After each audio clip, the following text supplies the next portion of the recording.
जाए उसके बाद जो है हम कोर्स इसका चलाते हैं। तो देखिए जरा, यहाँ से हम लोग चलने वाले थे।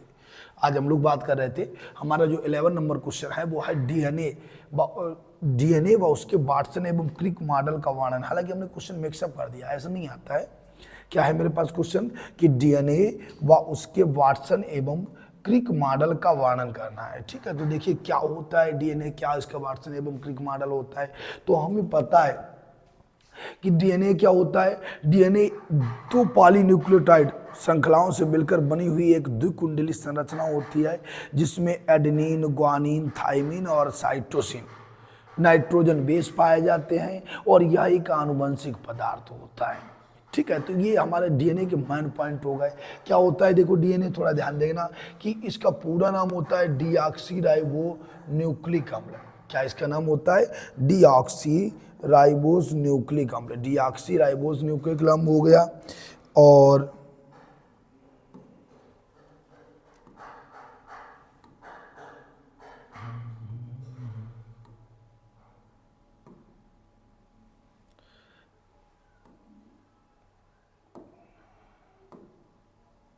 देखिए, हाँ तो देखो डीएनए का पूरा नाम क्या होता है? डीऑक्सीराइबोस न्यूक्लिक अम्ल, यानी डीऑक्सीराइबोस न्यूक्लिक एसिड, ये हमारा डीएनए होता है। ठीक है, तो डीएनए में क्या होता है? इसमें डीऑक्सीराइबोस शर्करा होती है, adenine, guanine, cytosine, thymine, nitrogen base पाए जाते हैं और यह जो होता है दोहरे हेलिक्स तथा सर्पिल सीढ़ी के आकार वाला होता है, जो दो पॉलीपेप्टाइड श्रृंखलाओं से मिलकर। डीएनए क्या होता है? दो पॉलीपेप्टाइड श्रृंखलाओं से मिलकर बना होता है और डबल हेलिक्स मॉडल का होता है, सर्पिल सीढ़ी के आकार का होता है। ठीक है, इसका जब आप स्ट्रक्चर की बात करेंगे तो डीएनए का निर्माण सबसे पहले क्या होता है? फास्फोरिक अम्ल होता है। डीएनए में फास्फोरिक अम्ल होता है, डीऑक्सीराइबोस शर्करा होती है और नाइट्रोजनी क्षारक पाए जाते हैं। नाइट्रोजनी क्षारक दो होते हैं, प्यूरिन होता है, पिरिमिडीन होता है। प्यूरिन का निर्माण दो बेस से होता है, कौन से? एडेनिन, ग्वानिन, और पिरिमिडीन का निर्माण दो से थाइमिन, साइटोसिन होता है। तो ये हमारा डीएनए होता है। इसका स्ट्रक्चर, रासायनिक संगठन पूछ सकते हैं, डीएनए का रासायनिक संगठन बताइए। तो डीएनए का रासायनिक संगठन आप ध्यान से देखिएगा, क्या होता है? फास्फोरिक अम्ल और डीऑक्सीराइबोस शर्करा और नाइट्रोजनी क्षारक। नाइट्रोजनी क्षारक में प्यूरिन, पिरिमिडीन होते हैं। प्यूरिन, एडेनिन, ग्वानिन होते हैं। पिरिमिडीन में थाइमिन, साइटोसिन होता है। अच्छा ध्यान रखिएगा, डीएनए और आरएनए में विशेष अंतर नहीं होता है। हालांकि आरएनए का निर्माण डीएनए से होता है, ठीक है, ट्रांसक्रिप्शन द्वारा। ठीक है, तो इसमें क्या होता है? यहाँ डीऑक्सी हट जाता है, क्या रह जाएगी? खाली राइबोस शर्करा होती है। आरएनए में राइबोस शर्करा होती है और जो नाइट्रोजनी क्षारक होते हैं, नाइट्रोजनी क्षारक ये वही होते हैं, प्यूरिन, पिरिमिडीन होते हैं, एडेनिन, ग्वानिन होते हैं। लेकिन ये थाइमिन के स्थान पर यहाँ पर क्या पाया जाता है? यूरेसिल पाया जाता है। ये चीज ध्यान रखिएगा, इसमें थाइमिन के स्थान पर यूरेसिल पाया जाता है।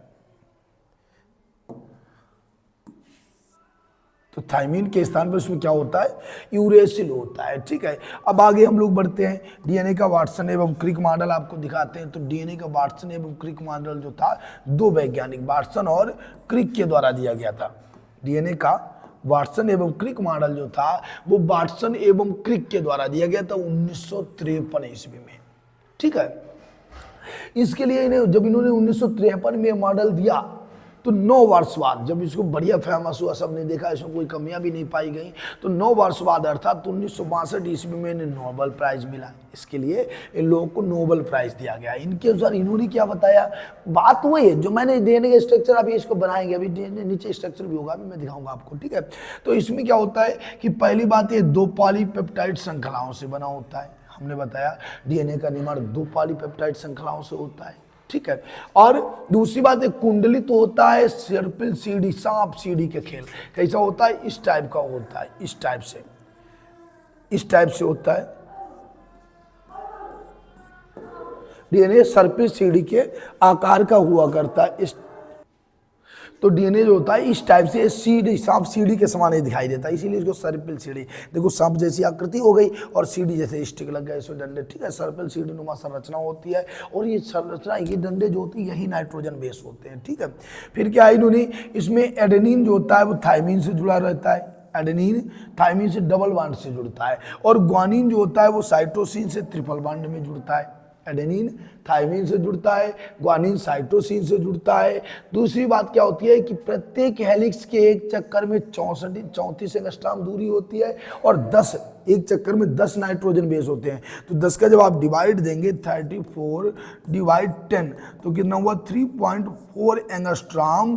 प्रत्येक चक्कर में 10 चारक युग्म होते हैं जिनमें प्रत्येक की दूरी 3.4 एंगस्ट्रॉम पाई जाती है। ये हमारा क्या होता है, प्रत्येक चार युग्म के बीच 34 एंगस्ट्रॉम की 3.4 एंगस्ट्रॉम दूरी होती है, क्योंकि मैंने कहा 10 चार युग्म होते हैं तो प्रत्येक के बीच दूरी कितनी 3.4 एंगस्ट्रॉम हो जाएगी। अच्छा, ये डीएनए का वाटसन एवं क्रिक मॉडल होता है। देखिए जरा, देख सकते हैं आप। पहली बात क्या होती है कि इनके बीच की दूरी 34 एंगस्ट्रॉम, यहाँ पे स्ट्रक्चर आए ये 20 एंगस्ट्रॉम हो गया। इसका स्ट्रक्चर मैं वहाँ से इसको आपको दिखाता हूँ, लाइव दिखाता हूँ, इससे बढ़िया वहाँ पे मिलेगा आपको स्ट्रक्चर। यहाँ से इसको देख सकते हैं, ये भी बढ़िया है क्वेश्चन। देखो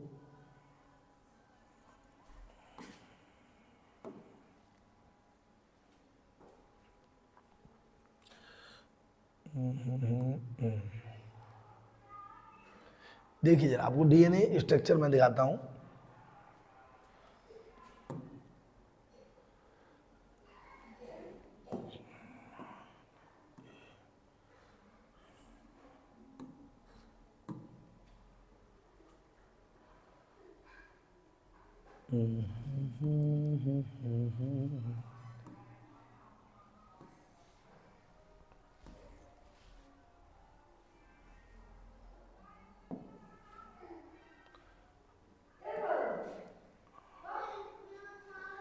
देखो ये होता है इसमें डीएनए का वाटसन एवं क्रिक मॉडल स्ट्रक्चर। आप देख रहे हो बहुत सारे स्ट्रक्चर यहाँ पे बने हुए हैं। ये होते हैं एडेनिन से थायमिन, ग्वानिन से साइटोसिन, ये इसके बेस पाए जाते हैं। आप यहाँ से इसको देखिएगा, ये रहा, ये रहा। देखिए जरा, इसमें क्या होता है कि मैंने आपको अभी बताया हुआ है कि देखना जरा कि एडेनिन जो होता है वो डबल बॉन्ड से थायमिन से जुड़ा रहता है। ये देखो, एडेनिन से थायमिन जुड़ा है, एडेनिन से थायमिन जुड़ा है, और ग्वानिन ट्रिपल बॉन्ड साइटोसिन से जुड़ा रहता है। ये ग्वानिन से साइटोसिन, हर जगह एडेनिन से थायमिन, ग्वानिन से साइटोसिन, एडेनिन से थायमिन, ग्वानिन से, एक के बाद एक आता है। आप इसको स्ट्रक्चर को इस टाइप से आप बना सकते हैं, डीएनए का द्विकुंडलित मॉडल बना सकते हैं। ठीक है, तो ये होता है डीएनए का द्विकुंडलित मॉडल। और आगे हम बात कर रहे थे कि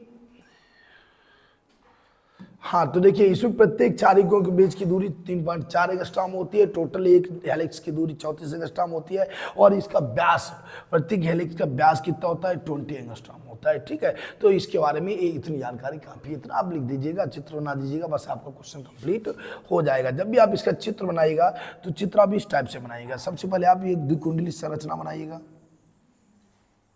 ऐसे यहाँ से आप इसको ऐसे मिलाइएगा, तिरछा तिरछा मिला दीजिए, कोई फर्क नहीं पड़ता।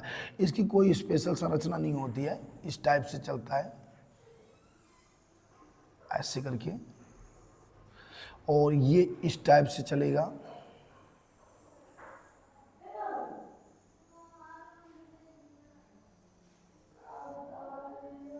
ये इस टाइप का होता है। यहाँ पे प्रत्येक में ये स्टिक लगे रहते, आप ऐसे लिख दो, ए डबल बॉन्ड टी और जी ट्रिपल बॉन्ड सी, ग्वानिन से साइटोसिन, फिर एडेनिन से थायमिन, फिर ग्वानिन से साइटो, ऐसे चलता है, ट्रिपल बॉन्ड सी, और फिर थायमिन, कभी थायमिन से एडेनिन कर दिया, और फिर ग्वानिन से साइटोसिन कर दिया, साइटोसिन। इस टाइप से इसका प्रोसेस आप ऐसे बना दीजिए, ये ज़्यादा बेहतर रहेगा।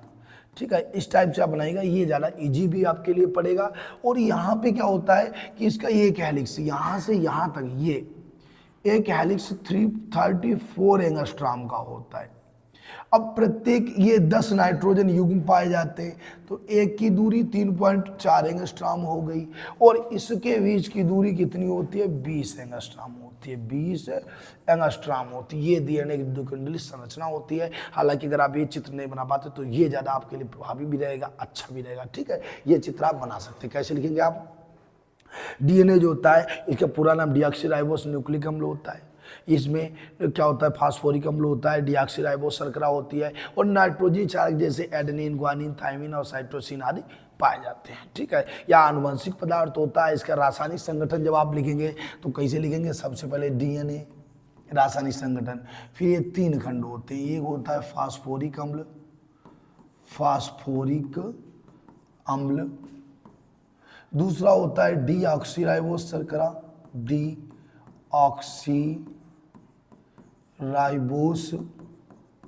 शर्करा, और तीसरा नंबर होता है मेरे पास नाइट्रोजनी क्षारक, नाइट्रोजनी क्षारक। नाइट्रोजनी क्षारक 2 होते हैं, प्यूरीन, दूसरा होता है पिरिमिडीन, पिरिमिडीन। प्यूरीन भी 2 होते हैं, एडेनिन, ग्वानिन, और पिरिमिडीन भी होते हैं थायमीन, थायमीन, साइटोसिन, साइटोसिन। तो ये इसका रासायनिक संगठन होता है। ठीक है, हम क्वेश्चन नंबर 2 पे चलते हैं। दूसरा क्वेश्चन हमारा कह रहा है Klinefelter syndrome, Down syndrome, Patau syndrome, इन सभी का सिंड्रोम बताइए आप। मैं रूप से हम किसी बात करते हैं, सिंड्रोम बताइए कौन कौन से होते हैं। तो हालांकि होते तो बहुत सारे हैं, लेकिन यहाँ पे हमने 3-4 सिंड्रोम के बारे में आपको हम सिखाने वाले हैं। ठीक है, तो देखिए जरा क्लीनफेल्टर सिंड्रोम क्या होता है। सबसे पहले यहाँ से शुरुआत करते हैं, क्लीनफेल्टर सिंड्रोम क्या होता है। देखिए जरा,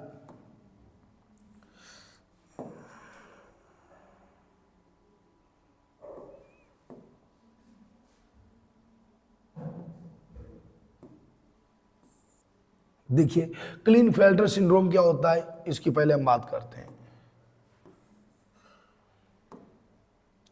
तो क्लीनफेल्टर सिंड्रोम में क्या होता है कि गुड़ किसकी लिंग गुणसूत्र की ट्राइसोमी। अच्छा बताइए, लिंग गुणसूत्र कितने होते हैं, यक्स यक्स होगा, यक्स बाई होगा। यहाँ यक्स बाई प्रभावी नहीं होता है, ये यक्स यक्स गुणसूत्र की ट्राइसोमी के कारण होता है। ठीक है, तो इसमें क्या होता है, यह लिंग गुणसूत्र की ट्राइसोमी के कारण होता है। इसमें अब ट्राइसोमी 2 होते हैं, ट्राइसोमी 3 होगा, 1 बढ़ गया, तो गुणसूत्र टोटल मनुष्य में कितने होते हैं, 44 होते हैं। और यहाँ पे 44 और प्लस एक्स एक्स या एक्स वाई, तो 46 हो गए, और 1 ट्राइसोमी में चला गया, तो कितने होंगे, 47। अर्थात गुणसूत्रों की संख्या कितनी, 46 के बजाय 47 हो जाती है। 44 प्लस एक्स एक्स वाई होता है, यानी 1 एक्स डबल हो जाता है। और एक्स किसका होता है, फीमेल का होता है, और बाई मेल का होता है। तो इसका मतलब आप समझ गए होंगे कि उसके जननांग जो होते हैं वो मेल से हट जाते हैं, फीमेल टाइप के हो जाते हैं। पूर्ण रूप से फीमेल नहीं होते हैं, फीमेल टाइप के हो जाते हैं। बाद बाकी काफ़ी बदलाव आ जाता है। क्या होता है देखना जरा,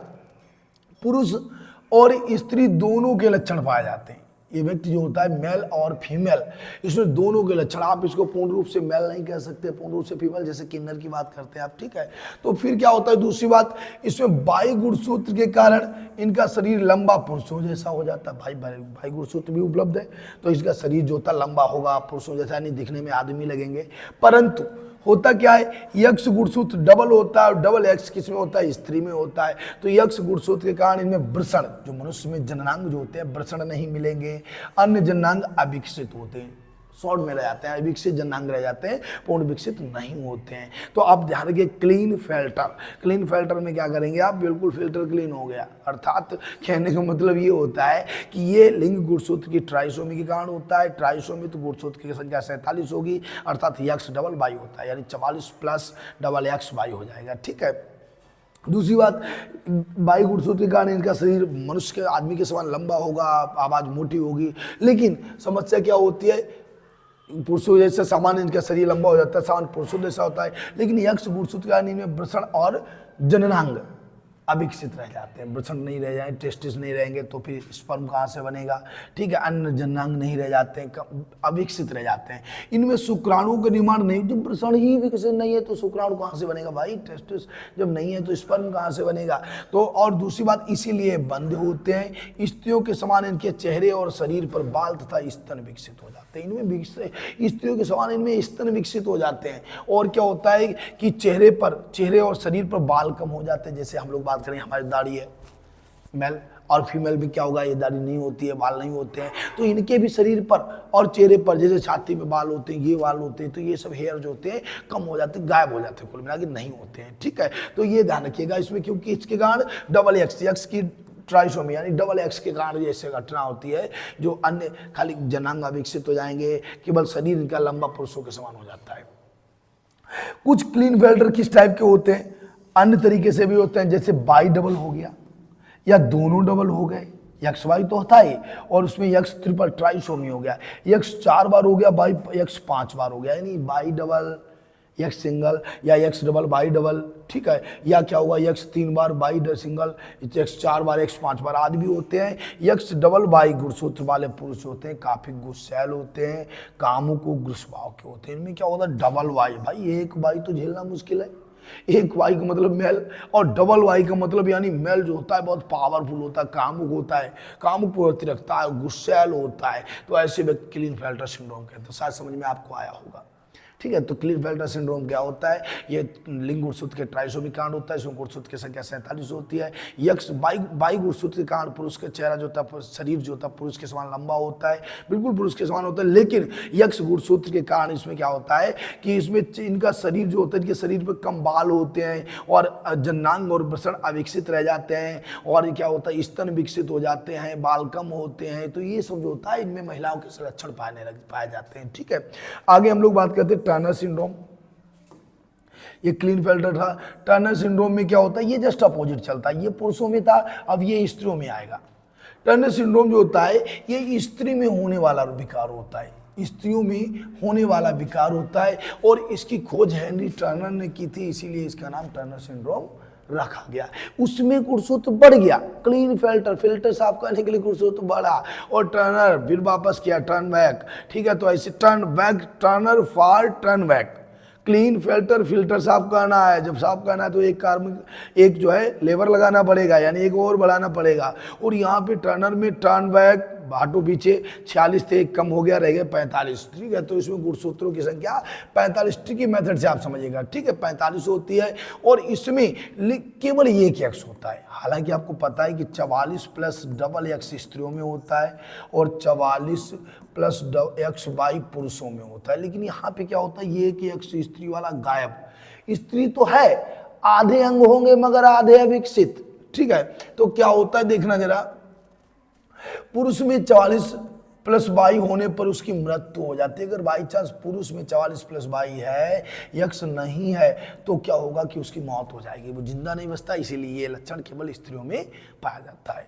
इसमें मादा में अंडाशय अल्प विकसित होता है, कद छोटा होगा, स्तन नहीं पाए जाएंगे। मादा जो होती है अंडाशय, इसमें अंडाशय नहीं होता है, अंडाशय नहीं है तो फिर अंड कहाँ से विकसित होगा, जो है ओवम कहाँ से बनेगा, ओवम किससे बनता है, मादा में बनता है, और स्पर्म किसमें बनता है, मेल में बनता है। ठीक है, तो इसमें ओवम अल्प विकसित होता है, कद छोटा छोटा होगा, स्तन ही नहीं होंगे, स्तन नहीं होंगे, बच्चे को दूध कहाँ से पिलाएंगे, आवाज भारी होगी, मासिक धर्म अनुपस्थित होता है, मासिक धर्म मोनेस्टर साइकिल जो होता है वो अनुपस्थित होता है, आवाज भारी पुरुषों के समान होती है। प्रत्येक 5000 स्त्री में एक ऐसी स्त्री होती है जो इस रोग से पीड़ित होती है। बताइए, मुझे याद हुआ, क्लीन फिल्टर साफ करना है तो एक और लेवल लाइए 47, और down Turner syndrome, turn back, वापस जाइए, 46 थे, कम हो गया 45 रहेगा, या बाई होता है, 44 प्लस एक्स या 44 प्लस बाई, बाई वाला पुरुष होता है, उसकी मृत्यु हो जाती है, लेकिन केवल एक्स जीवित रहता है। कारण क्या होगा, उसमें एक्स होता है खाली, इसीलिए पुरुषों के समान जो होता है, इनकी भारी आवाज होती है, मासिक धर्म अनुपस्थित होता है, अंडाशय अल्प विकसित तो छोटा होता है, स्तन नहीं पाए जाते हैं, ये सब इसके लक्षण होते हैं। ठीक है, तो देख लीजिएगा एक बार, फिर हम आगे बढ़ते हैं।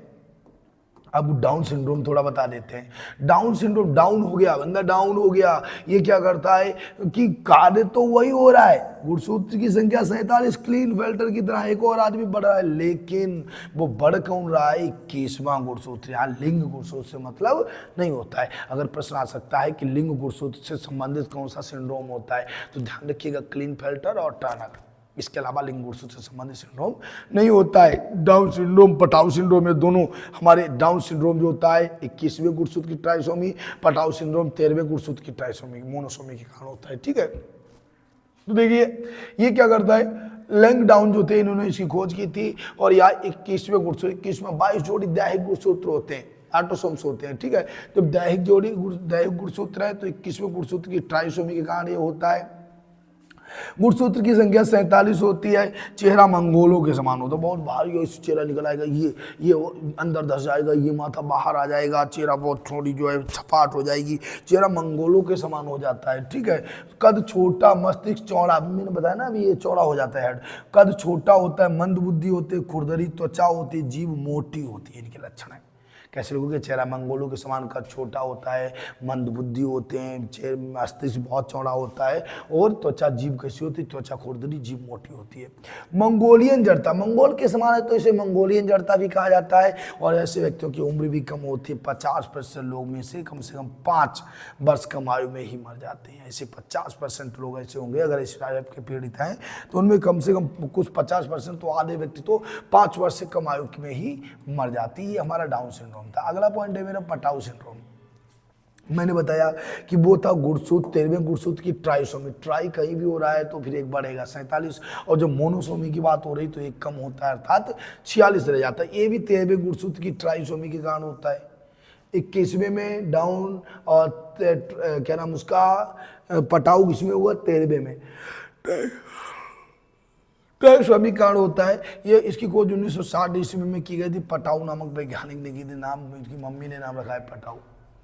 पटाऊ हिसाब लगा सकते हैं आप, ठीक है, हम नहीं कुछ बोलेंगे, बोलना भी नहीं चाहिए, ठीक है। तो इनकी खोज जो थी पटाऊ नामक वैज्ञानिक ने की थी, और ये 13वें गुणसूत्र की ट्राइसोमी के कारण हुआ था। यह प्रति 10,000 व्यक्तियों में एक, प्रति 10,000 व्यक्तियों में एक में ऐसा रोग हुआ करता है, ठीक है। इसमें व्यक्ति की औसत आयु 1 से 3 वर्ष, बस इसके बाद वो मर जाते हैं बेचारे, नहीं बचते हैं, ठीक है। त्वचा, अंग, अंगुलियां, ये सब असामान्य पता चलेगा। उंगली कहीं छोटी हो रही, कहीं बड़ी हो रही, त्वचा खुरदरी हो रही, ठीक है।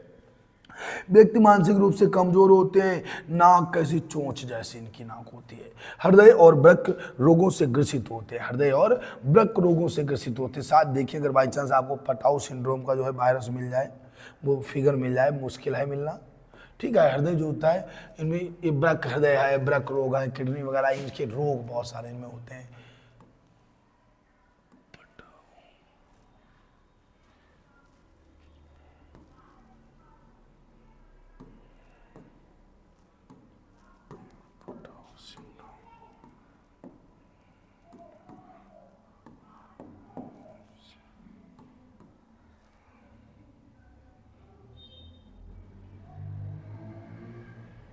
ये इस टाइप से एकदम तालू वाला नहीं गया, ये भी पटाऊ सिंड्रोम का है।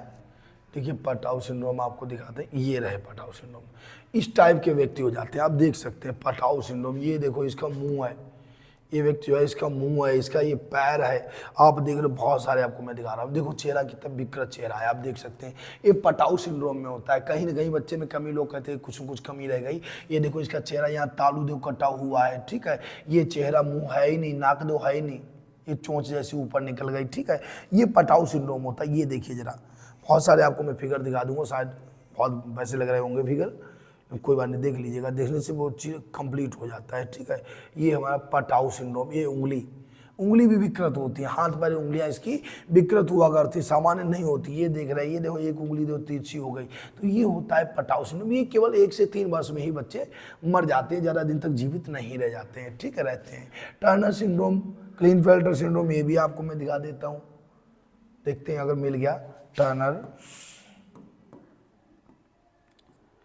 टर्नर सिंड्रोम फिगर क्या आ गया भाई, टर्नर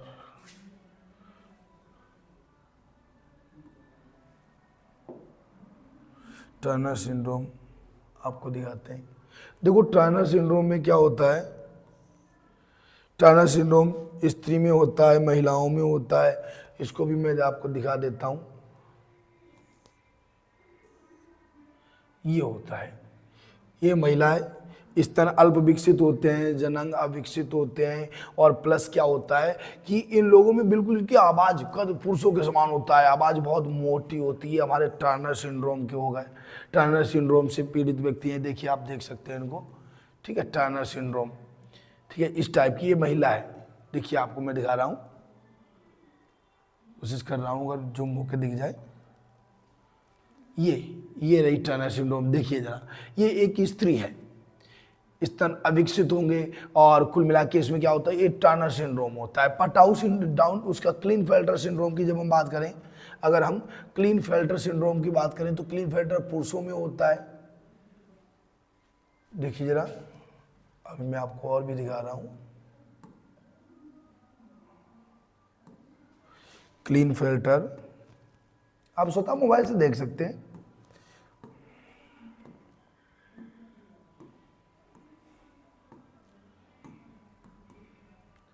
क्लीनफेल्टर सिंड्रोम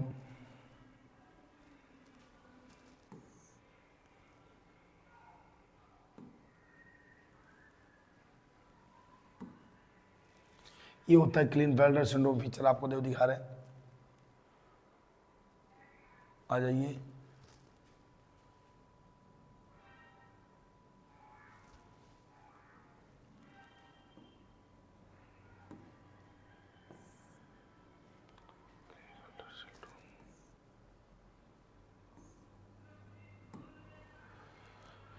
देखिए क्लीनफेल्टर ये पुरुष होते हैं। देखो इसमें ये पुरुष हैं, आप यहाँ देख सकते हैं। जो नांग अविकसित होगा और स्तन विकसित होंगे, हैं पुरुष मगर इनमें स्तन विकसित होते हैं, ये क्लीनफेल्टर सिंड्रोम होते हैं। और तो शरीर पर बाल नहीं पाए जाएंगे, बहुत कम मात्रा में बाल पाए जाते हैं, ये हमारे क्लीनफेल्टर सिंड्रोम हुआ करते हैं। ठीक है, Turner syndrome, Klinefelter syndrome, Patau syndrome, और आगे भी हम बात कर रहे हैं। अभी और भी बहुत कुछ है क्वेश्चन हमारे पास।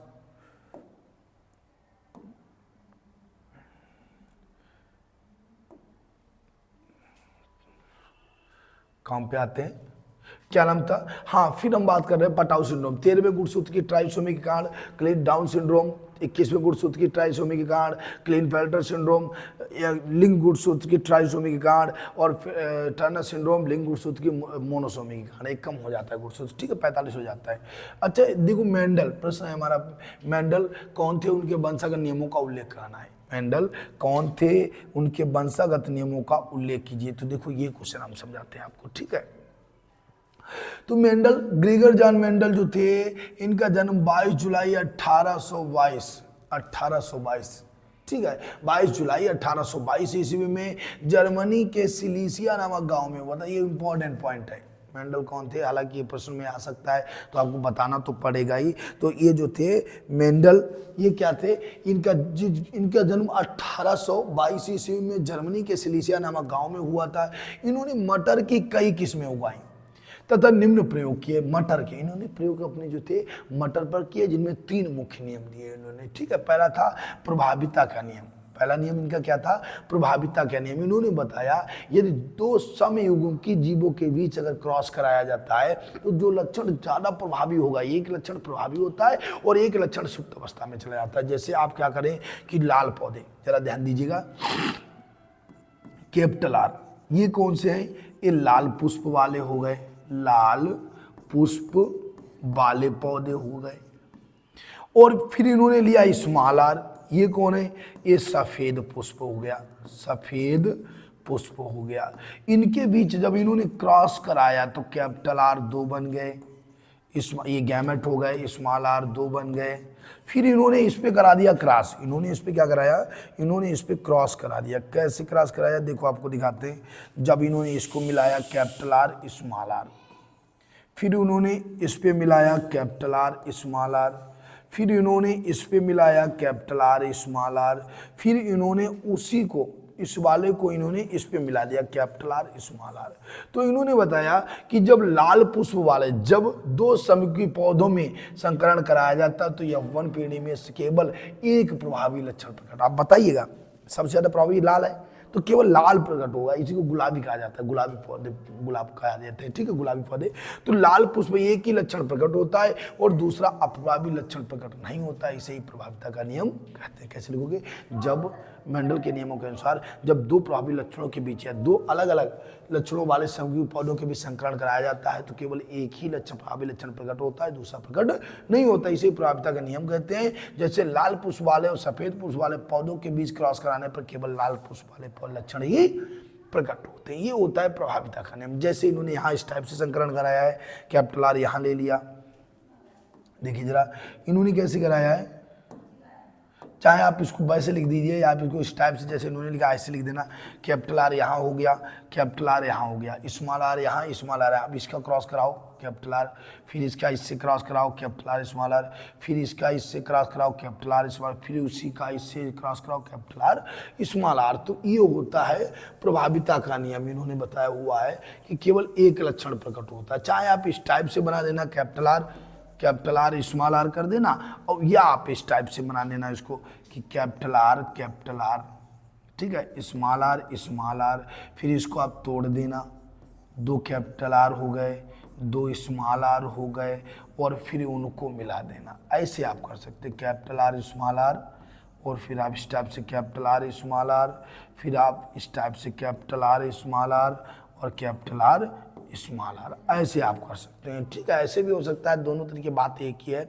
इसमें सभी पुष्प कैसे होते हैं, लाल, सभी पौधे लाल पुष्प वाले होते हैं। ठीक है, ये प्रभाविता का नियम होता है। फिर है कारकों के पृथक्करण या युग्मकों की शुद्धता का नियम। ये थोड़ा लेंदी होता है, ध्यान देना इसको। कारकों के पृथक्करण युग्मकों की शुद्धता का नियम। इन्होंने ये बताया कि पहली बात तो माना कि आपने F1 पीढ़ी में सभी पौधे कैपिटल आर स्मॉल आर बन गए, लेकिन फिर अगर उनको अगर क्रॉस करा देंगे तो शुद्ध रंग अलग हो जाएगा, लाल अलग हो जाएगा और सफेद अलग। 2 गुलाबी पौधों के बीच अगर आप क्रॉस करा देते हैं, कैसे कि F1 पीढ़ी के पौधे थे अशुद्ध पौधे। अब देखना, जब इनके बीच जब आप क्रॉस करा देंगे, जब आप इनके बीच क्रॉस करा देंगे तब क्या होगा, देखो पूर्ण लाल अलग हो गया, लाल कैपिटल आर स्मॉल आर अलग, कैपिटल आर स्मॉल आर अलग, लेकिन दोनों स्मॉल आर अलग हो गया। तो लाल पुष्प भी हो गया, सफेद पुष्प भी हो गया, और शंकर लाल भी हो गया, शंकर लाल पुष्प हो गया। तो ये होता है युग्मक की शुद्धता का नियम। इन्होंने कहा कि लक्षण कारकों के प्रत्येक सजातीय जोड़े के दोनों कारक युग्मक बनाते समय पृथक हो जाते हैं। इनमें से एक सदस्य कारक ही युग्मक में पहुंचता है।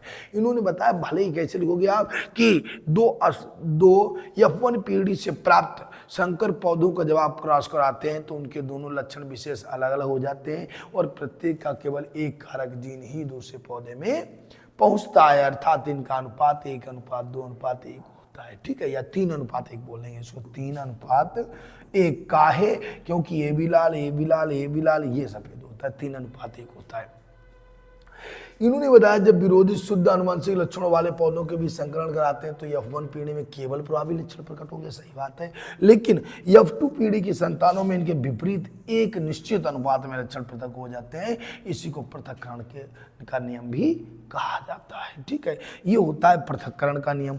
अभी यहाँ पे इन्होंने F1 पीढ़ी बनी थी और F1 पीढ़ी को वापस लाए, उसको इन्होंने यहाँ पर दर्शा दिया। आप चाहें तो यही वाला इतना ही पॉइंट आप बना दें, कोई दिक्कत नहीं होगी। यहाँ आर बना दें, capital R small R, capital R और स्मॉल आर बना दें यहाँ भी। ठीक है, इसका क्रॉस इसमें, इसका क्रॉस और इसका क्रॉस जो होता है इसमें, तो ये हो गया इसका इसमें, इसका इसमें। ठीक है, capital R small are.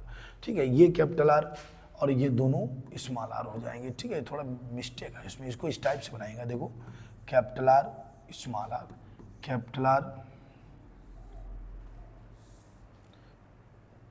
Are small R, इस टाइप से। क्या कर दिए भाई, देखो ऐसे बनाएगा इसको।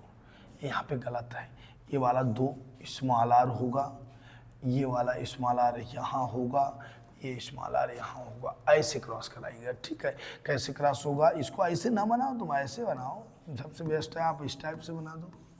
ठीक है, ये कैपिटल आर अलग हो गए, स्मॉल आर वही है, कैपिटल आर स्मॉल आर, फिर ये कैपिटल आर स्मॉल आर, कौन से वाले, ये वाले हो गए।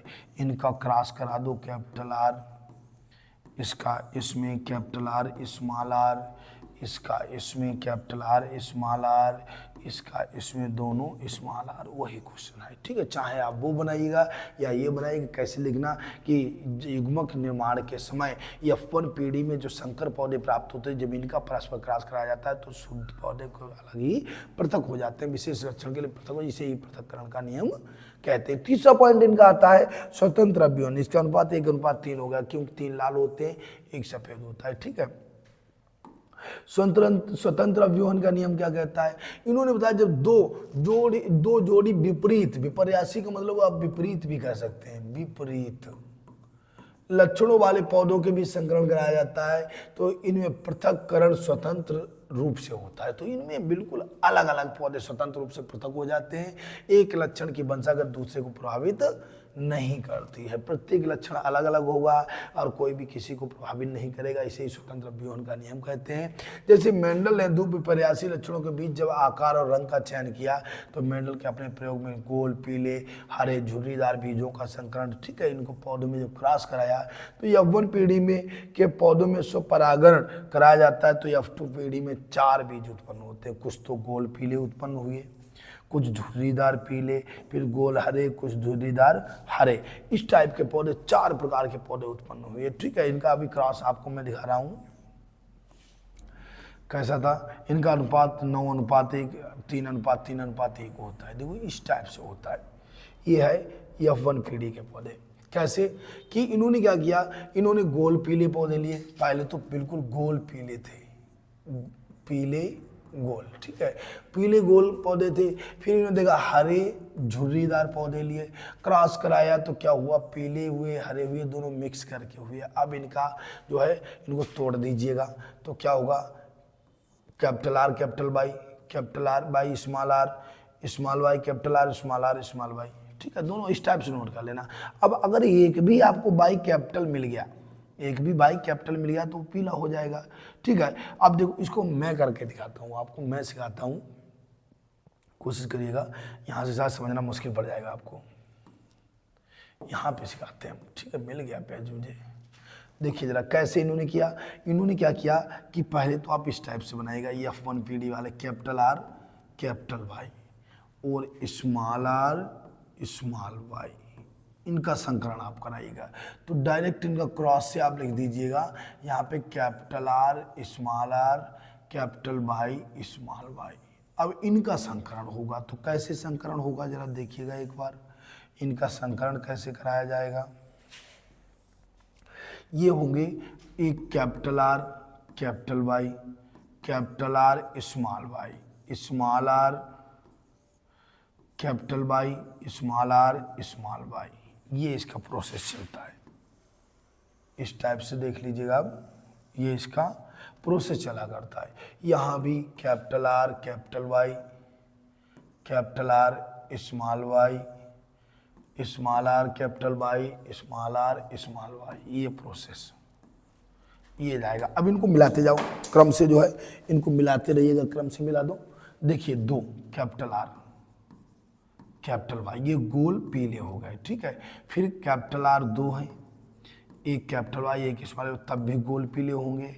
और ये कैपिटल आर स्मॉल आर है और दोनों कैपिटल वाई, तो ये गोल पीला हो गया। और फिर कैपिटल आर स्मॉल आर है और कैपिटल वाई स्मॉल, फिर गोल पीला, चारों गोल पीले। एक कैसे होंगे, गोल पीले, ठीक है। 4 कितने हो गए, 4। अभी आपको सारे गिना दूंगा मैं। फिर इसका कराओ, capital R capital Y small Y गोल पीला हो गया। ये कैपिटल आर और दोनों स्मॉल वाई, तो गोल हरा, ये क्या हो गया, गोल हरा हो गया। फिर capital R capital Y small Y यानी गोल पीला। फिर उसके बाद में कैपिटल आर दोनों स्मॉल वाई, गोल हरा। इसमें गोल हरा 2 होते हैं और गोल पीला भी 2 होते हैं, यानी 4 2 6 हो गए, इसके 2 हो गए। अगला कैपिटल आर स्मॉल आर, देखते जाओ लिखते जाओ कि दोनों कैपिटल वाई गोल पीला। फिर capital R capital Y small Y गोल पीला, दोनों स्मॉल आर होंगे, क्या है, दोनों स्मॉल आर है, दोनों स्मॉल वाई, यानी ये हरा झुर्रीदार, इसका नाम होगा हरा झुर्रीदार। और फिर होगा दोनों small R capital Y small Y, तो हरा पीला होगा इसमें, ठीक है। क्या होगा, गोल पीले 2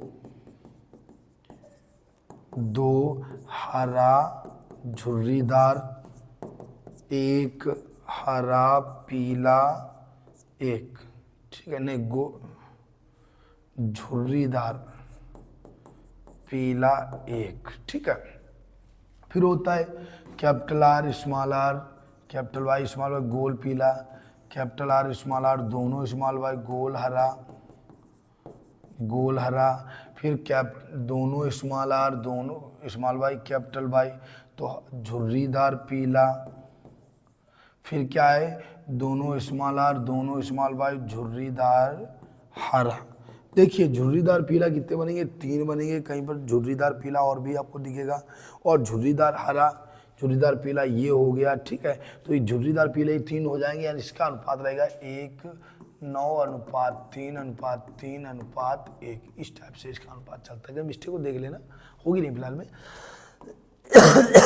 ये चलता है इसका स्वतंत्र अभिवन का नियम, ठीक है। यहाँ पे देखिए F1 और F2 दोनों पीढ़ी आपको लगानी, दो अलग अलग रंग वाले जब भी पर्यायी विपरीत लक्षणों वाले पौधों के बीच संकरण कहा जाता है, तो F2 पीढ़ी में सभी शुद्ध अलग अलग लक्षण प्राप्त होते हैं, इसे ही स्वतंत्र अभिवन का नियम कहा जाता है, ठीक है। लिंग निर्धारण क्या होता है, अब हम आते हैं लिंग निर्धारण पे, ठीक है। 2 क्वेश्चन बचे, जल्दी देख लो।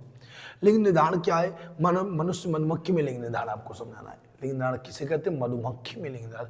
अच्छा, मधुमक्खी जो होती है ये एक सामाजिक प्राणी है, मधुमक्खी है, चींटी है, सामाजिक प्राणी। इनमें एक रानी होती है, क्या होता है, रानी होती है। तो वह प्रक्रिया जिसके द्वारा सुनिश्चित किया जाता है, देखिए जरा, वह प्रक्रिया जिसके द्वारा यह सुनिश्चित होता है कि एक लिंगी जीवों में लैंगिक जनन के बाद संतान नर होगी या मादा, उसी को लिंग निर्धारण, ये लिंग निर्धारण की परिभाषा है। लिंग निर्धारण को क्या है, तो एक ऐसी प्रक्रिया जिसके द्वारा एक लिंगी जीवों में निषेचन के पश्चात यह सुनिश्चित होता है कि प्राप्त होने वाली संतान मेल होगी या फीमेल होगी, नर होगी या मादा होगी। इसी क्रिया को हम लिंग निर्धारण कहते हैं। मधुमक्खी में लिंग निर्धारण, मधुमक्खी है, ततैया है, चींटी है, ये सामाजिक प्राणी है, इनमें एक समान लिंग निर्धारण होता है। क्या क्या होता है इसमें, 3 प्रजातियां होती हैं, एक होती द्विगुणित रानी, दूसरी द्विगुणित श्रमिक, और तीसरे अगुणित नर। नर तो भाई ये तो राजा हो गए, यानी द्विगुणित रानियां होती हैं। रानियां कई अलग होती हैं, लेकिन एक छत्ते में एक ही रानी होती है, और एक रानी में 3 से 4 लाख अंडे देती है। शायद यहाँ पे हमने लिख रखा होगा, नहीं दिया है, कोई बात नहीं। तो देखो, ये पूर्ण विकसित मादा होती है, मादा जीव होती है। ये पूर्ण विकसित मादा जीव होती है, होते हैं जिनका निषेचित अंडों से निर्माण होता है, जिनका निषेचित अंडों से निर्माण होता है। निर्माण, इनका निर्माण निषेचित अंडों से होता है। रानी मक्खियों में ही जनन की क्षमता, अगुणित नर जो द्विगुणित श्रमिक होता है, इनमें जनन की क्षमता नहीं होती, केवल रानी मक्खी ही जनन करती है। अकेली रानी मक्खी 3 से 4 लाख अंडे देती है, ठीक है। रानी मक्खी में ही जनन क्षमता पाई जाती है। दूसरी बात होती है द्विगुणित श्रमिक। फिर होती है कुछ श्रमिक मक्खियां, ये कैसी होती हैं, ये निषेचित अंडों से इनका जन्म हुआ, तो इसे एडजस्ट हालांकि होगा तो निषेचित अंडों से ही, लेकिन समस्या क्या है कि ये अर्ध विकसित मादाएं होती हैं, यानी ये क्या होती है, किन्नर होती हैं। किन्नर समझ गए होंगे, ये अर्ध विकसित मादाएं होती हैं और इनमें जनन अंग विकसित नहीं होते हैं। तो ये देखिए द्विगुणित श्रमिक होते हैं, अर्ध विकसित मादाएं हैं, जनन अंग है नहीं, तो इनका काम क्या है, केवल श्रमिक वाला कार्य है कि शहद लाइए, जूस लाइए और प्लस पानी लाइए, गंदगी बाहर ले जाइए, ये सब काम इनका होता है छत्ते से, ठीक है। अगुणित नर क्या होते हैं, ये अनिषेक जनन से बनते हैं, ये निषेचन से बनते ही नहीं बनते। हालांकि ये दोनों तो निषेचन से बनती हैं, द्विगुणित रानियां भी निषेचन से, द्विगुणित श्रमिक भी निषेचन से, लेकिन ये अर्ध निषेचित होते हैं, इसीलिए क्या होता है, अर्ध विकसित मादाएं होती हैं, जनन अंग अविकसित होते हैं, ये निषेचित होता ही नहीं बनता। अनिषेक जनन से बनता है, अनिषेचित अंडों से बनता है, जस्ट अपोजिट की बात करेंगे आप, ठीक है।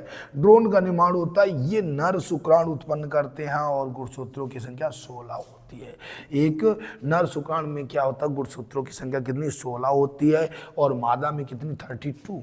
मादा में कितनी होती है, 32, शायद अभी मिल जाएगा आपको, हाँ 32 होती है। तो देखिए जरा, ये इसका जो है चित्र है, मैं आपको दिखा दूं कि नर मधुमक्खी जो होती है 16 गुणसूत्र होते हैं, मादा में 32 गुणसूत्र होते हैं। अब 16 में जब समसूत्री विभाजन है, अगर अर्धसूत्री होता तो आधे आधे, इसमें 32 वाले में तो अर्धसूत्री विभाजन हो जाता है, 16-16 बढ़ जाते हैं, लेकिन यहाँ जब 16 ही है तो इसमें समसूत्री विभाजन होता है। अब समसूत्री विभाजन के दौरान जो 16 शुक्राणु होते, पहले 16 से तो संयोग करके 32 बना दिए, अब 32 का मतलब ये हो गई रानी, आप ऐसे समझ लीजिएगा। और जो अनिषेचित बच्चे, अब इनका तो निषेचन हुआ ही नहीं है, और अनुसेचित से क्या बनता है, ड्रोन बनता है। अनुसेचित से क्या बनता है, ड्रोन। आप ऐसे समझ लो, बहुत ईजी सी बात है, ठीक है। तो ये ड्रोन बनाते हैं, मादा मधुमक्खी बनाता है, और ये ड्रोन आप इस टाइप से लिखिएगा। कैसे लिखिएगा, नर जो होता है नर मधुमक्खी, मादा मधुमक्खी 16-32 से 16 समसूत्री विभाजन, ये निषेचन करता है जब 16-16 से तो 32 बनता है, और ये वाला 16 क्या अनिषेक जनन से नर बनाता है। देखो पक्षियों में लिंग निर्धारण क्या होता है, तो पक्षी में जो होता है इसके थोड़ा अपोजिट होता है, इसमें विपरीत प्रकार के जो होते हैं युग्मक पाए जाते हैं। पक्षी में क्या होता है, देखना जरा कि पक्षियों में तितली, मछली, तितली, सरीसृप और पक्षी, मछली, तितली, सरीसृप और पक्षी, इनमें लिंग निर्धारण जो होता है अलग प्रकार से होता है। कैसा होता है, सम विपरीत होता है। नर में 2 समरूप, हम लोगों में क्या होता है, एक्स वाई, हम लोगों में एक्स वाई होता है, ठीक है, यानी विपरीत युग्मक होते हैं। और इसमें क्या, ये मेल में विपरीत होते हैं। लेकिन पक्षियों में और तितली में, सरीसृप में क्या होता है, फीमेल में विपरीत होते हैं, WZ। और मादा नर में क्या होगा, ZZ होगा। नर में ZZ होते हैं, उसमें ZW होते हैं या WZ होते हैं, ठीक है। तो ध्यान रखिएगा, इसमें नर में समरूप होते हैं, नर में समरूपी गुणसूत्र होते हैं, मादा में भी समरूपी गुणसूत्र WZ होता है, ठीक है। नर का शुक्राणु जो जड़ युग्मक से संलयन करता है, बाद बाकी इस प्रोसेस सेम है, जैसे नर में होता है वैसे इनमें होता है, सेम सेम। इनको ऐसे तोड़ दो, ऐसे तोड़ दो, जड़ से जड़ मिला दिया, मादा बन गई, जड़ से जड़ मिलाया तो क्या बन जाएगा, ये नर बन जाएगा। अपोजिट लिख दिया, गलत लिखा है यहाँ पे, नर हो जाएगा, ये मादा हो जाएगी, और ये भी नर हो जाएगा, और ये मादा, क्योंकि अपोजिट मादा होती है। तो कैसे इसको इस टाइप से आप बनाइएगा, ZZ, ठीक है, ZW, इनको आप तोड़िएगा, Z और इसको तोड़िएगा Z और W, ठीक है, इस टाइप से तोड़िएगा इसको। अब आप क्या करेंगे, पहले इस वाले Z का संयुग्मन यहाँ करा देंगे, तो ZZ हो गया, ठीक है। और फिर उसके बाद इसी वाले Z का संयुग्मन जो है आप इससे करा देंगे, तो ZW हो गया। अब इस वाले Z का संयुग्मन आप यहाँ कराएंगे, ZZ हो गया। फिर इसी वाले Z का संयुग्मन आप यहाँ करा देंगे, ZW हो गया। तो ZW, ये 2 हो गई मादा और ये 2 हो गए नर, ठीक है, नर होते हैं, ठीक है। ये प्रोसेस इसका होता है। ये मछली, मधुमक्खी, मछली हो गई और तितली हो गई, सरीसृप हो गई, इनमें लिंग निर्धारण होता है पक्षी में, ठीक है, ये होता है। अगला देखिएगा, आगे बढ़, तो उम्मीद है बस खत्म है आज के लिए, जो हमारा इतना ही रहेगा क्वेश्चन। हालांकि हमने 15 क्वेश्चन कंप्लीट कर दिए, 20 क्वेश्चन का हमने टारगेट ले रखे थे, 20 में हमने 15 क्वेश्चन कंप्लीट कर दिया। आप लोग जो लगातार प्रयास करते रहिएगा, हमारे सारे वीडियो आप देखा करो। आधा वीडियो अगर आप छोड़ देंगे तो आप कई इंपॉर्टेंट चीज़ें खो देंगे, इसीलिए सारे वीडियो देखते रहिएगा, और लाइक सब्सक्राइब शेयर भी करते रहिए। कमेंट जरूर किया करो, मैं आपके कमेंट जरूर देखता हूँ, ठीक है। तो आज के लिए जो है, जय हिंद।